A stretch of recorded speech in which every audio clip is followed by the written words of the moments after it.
Matapos ang masusing koordinasyon at patuloy na operasyon ng mga otoridad, nasilbihan ng warrant of arrest ang isang most wanted person sa Salawigan ng Rizal.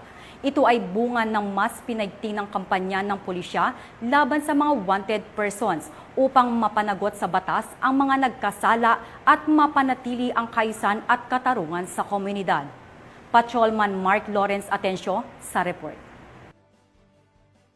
Isang provincial level most wanted person sa isinagawang operasyon ng Rodriguez Municipal Police Station sa loob ng BJMP NCR, Cambagong Diwa, Lower Bicutan, Taguig. Kinilala ang akusado na si alias Manjet na kasalukuyan nakakulong sa nasabing piitan. Siya ay inaresto sa bisa ng warrant of arrest para sa kasong robbery na inalabas ng Regional Trial Court Branch 77 sa Mateo Rizal na mayroong nirekomendang piyansa. Ang Rizal Police Provincial Office ay hindi titigil sa pagsasagawa ng operasyon laban sa mga taong mayroong pagkakasala sa batas upang mapanatili ang kaayusan at ligtas na komunidad.